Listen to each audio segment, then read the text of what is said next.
to Pusha T giving Travis Scott that old-fashioned bum whooping. It's Travis. He's harmless. He's shameless. I don't want nobody who don't rap to egg nothing on. You don't rap. Stay out of rappers' business. You specifically stay out of rappers' business. Has sparked some wild reactions, as hip-hop fans usually get too excited when there is beef on the horizon, and it sparked some wild reactions from those who perhaps missed out on what Pusha T has said about Eminem in the past, and we got takes like these that have also popped up since Pusha T dissing everyone for his album rollout. I need Eminem to be his next target, only because it would give some of the most scathing diss tracks we've ever heard. And of course, I had to turn on my own bat signal to swing in to save the day for those who missed out on some of the key stories we've covered on this channel. And before we get to it, at the latter part of the video, we also have more that's come from the Joe and Jada podcast that showed Jim Jones crash out over a comparison to Nas. And sadly for Jim Jones, while he thought he was cooking, it turned out he was using the wrong kitchen and making the wrong dish. And we also have an update on the rumored upcoming Eminem collaboration that looks to be set for summer. That is, if it actually happens. More on this later.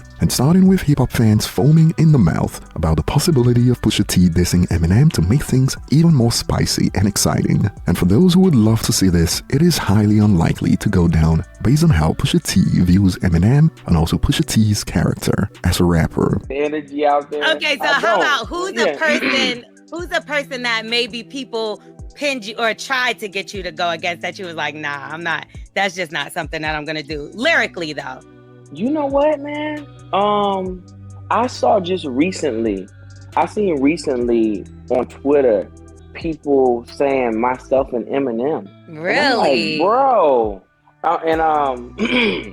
And they were like, it was like a misinterpretation of something that I don't even remember. Something I said or whatever, but you know how people decode. They decode it and they have their own thing. And I was like, nah, man. Like Em is somebody that I like respect, and he's one of them people that I really like what he does, because in all of his success, I can still find lyricist lounge Eminem. You know what I'm saying? And like he don't, you know, and that's like that's a goal for me personally. Like I want to always be able to make Daytona level, it's almost dry level, uncompromised rap. Even whatever my highest point will be, I want to be able to always make that. And just, you know, if I could liken it to Hov, I would, you know, when I reached all the successes I can possibly reach, I would make Black Album 10 times after that. Well, at least we tried. Now, we've not seen enough from Pusha T to make us believe that he's some flip-flopper like the game, who is only as loyal as his last meal and wouldn't hesitate to make comments like this. He my Dre right now. It's crazy that Ye did more for me in the last 2 weeks than Dre did for me my whole career.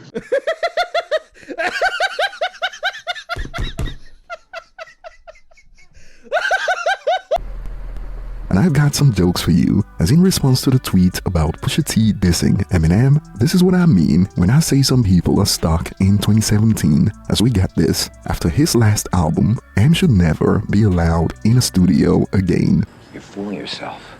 You can't save everybody. And I'm not even being hyperbolic here, but there's no single soul who has ever picked up a pen to write raps who listened to the death of Slim Shady and thought Eminem should never rap again. Not a single soul. Both part-time and full-time rappers who actually write their raps, none of them would ever make a comment like this. And it is a lot of rap fans today who don't actually like rap. Pusha T summed it up nicely when he described Travis Scott. You don't rap. Stay out of rappers' business. You specifically stay out of rappers' business. So you get an idea of what I mean when I say there's a lot of rap fans who don't actually like rap. And moving on, we got Jim Jones out here losing it over getting compared to Nas, as while he was honored by the comparison, somehow he's convinced that the younger generation are more aware of his music compared to Nas's music. And not just that, he's also convinced himself that he's got more Billboard entries and album sales than Nas. I recently saw a clip on Instagram where a young kid was comparing you to Nas and saying that you got that's my young boy. big hits. He's wild. Yo, he looked to you. He learned how to wear the BB Simon belt from you. He got his swag. Like, how crazy is that? Because in my era, Nas is like a god. In my era too. I mean, so to be compared, let me that young kid. Let's break this down. I admired Nas, but remember Nas' first record, The Barbecue, came out when I was in 11th grade. So Nas was my idol when I was young. Like you did, came to dressing, the wordplay, the music, everything. I was a superior Nas fan. Period. I'd never take that away from him. But then the same way I gravitated towards Nas when I was younger and things like that. It's a whole different generation. We talking about 94, 93. I was in 11th grade. Nigga, it's 2025. There's a big gap there. You know what I mean? And I want people to understand that. So when Shorty's telling people that, yeah, he's 20 some years old. That goes to show the part of the era that he's in, that I came into light and started going crazy, that these kids love me. They don't really know who Nas is. If he's 22, he's born in 03. Not all of them, some of them though. Nah. There's some kids that. No, I love that. There's some kids that love hip hop. 20 something. But your kid is your son. No, but he knows. My son, my son can't tell you one Nas record. You heard? Let's keep it a buck because you'll bring it up. There must be some type of misconception or when it comes to Jim Jones and what Jim Jones have done in this game. A lot of these rappers. We made them take the darkies off. A lot of these rappers have done a tremendous job, and I take nothing away from them. But they forget I got a hell of a catalog. Me, Jim Jones, myself, gold records, platinum records, gold albums, platinum albums. No, me, Jim Jones. No diplomats. It's me, Jim Jones. Check my track record. Then check everybody else's track record. Then go to the billboards and check all my entries. Then check all them niggas' entries and shit like that. And I'm not taking nothing away from nobody. So let's not get into that where we get into numbers and I gotta show you the statistics of what I've done. Pull up Nas' billboard entries, then pull up my billboard entries. Listen, we can't compare the two. What I'm trying to tell you is I want to go there. I want to go down the line now because now we going down the line. He's a rapper and I'm a rapper. Listen, I feel the same way. We all feel the same way. And forget about the numbers. My numbers back up. Let me step up to the forefront. The world goes off numbers, but in hip hop, we don't pay enough homage to those before us the correct way. Yeah, but you gotta understand, hip hop is like basketball. Jelly Roll's never gonna say that about hip hop is like basketball. John Morant get on the court with LeBron. He's going to kill LeBron. So this is what this is about. Song, any of that shit is murder. This is what this is about. There's nothing there's never is me. You putting me up against anybody, I'm taking me every time. And personally, I find Jim Jones to be very entertaining and funny, even when he's not trying to be funny. But sadly, I would have to expose him here, because when we compare Billboard entries, he was better off going at, let's say, Pusha T compared to Nas. Check this out, as Jim Jones has got 2 songs that have charted on the Hot 100, and the Diplomats have got 1 song.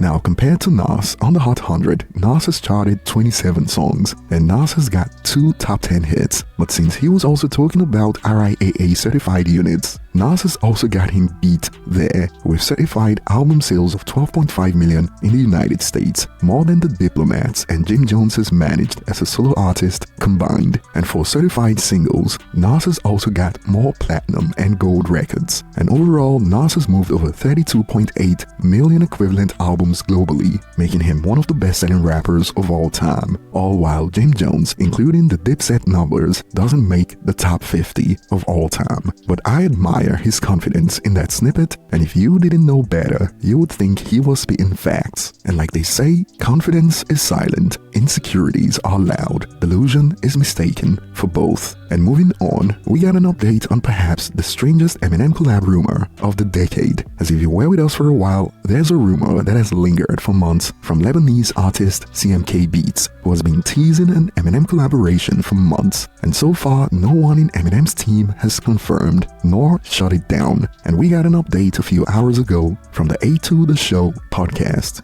You all know about my featuring with Eminem, and everyone has been asking me when it will come out. I usually tell people you have to be patient with those kind of things because we have to work it really well. We have to make a masterpiece out of it. Now, the good news is I don't have the release date, but I have a good news. The good news is they sent me the final production of the music, and it's a real killer. The beat is, I'm so proud of what Benti Records did on that. And the other good news is yesterday I finished writing the lyrics and they got approved. So next week I'll be entering the studio to record my part, send it for them so that Eminem can record his verse. So the project is going smoothly. Okay, we were supposed to launch in spring. We will not be able to hit spring, but I guess if the project keeps going with this at this pace, I think we're gonna be ready for summer.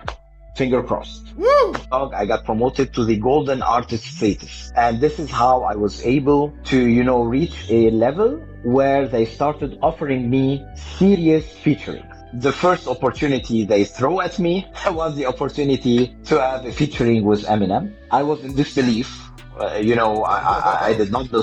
I was truly in disbelief. And who am I? No, honestly, who am I? A Lebanese independent guy. Who am I to sing with the god of rap? So I was pre-qualified. The process was a little bit long because they wanted to pick the best of the best because it's not a featuring where they can play with.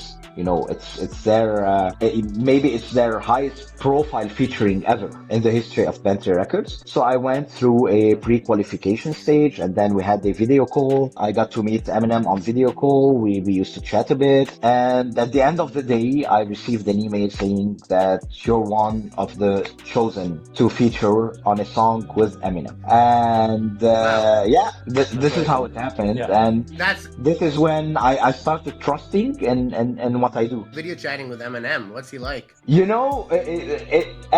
was really special. He's super cool. He's super friendly. Like we say in Lebanese, منه شايف حاله أبدا. At all. He's really down to earth and he's really encouraging, and actually he was very how will I say it, not only supportive, but he was amazed. He was amazed by all of us independent artists who are trying to make a break in the music industry without anything at all. And it reminded him a little bit of how he started everything. And perhaps we could have another Easy Mail type situation on our hands, as that came out of left field, although they've not done enough with Easy Mail since then, to be honest, and fans are still in disbelief. Honestly, I still don't believe his words. Could Eminem collaborate with an Arab producer? Because I'm from an Arab country, and I've always hoped Eminem would collaborate with an Arab artist or producer. It seems my dreams are starting to come true, but Eminem has been traveling to the Middle East to do shows for a while now, so it is probable, and some have concluded, Eminem collaborating with small unknown artists is one of the coolest things about him. Actually, sorry, y'all are losers and don't see it.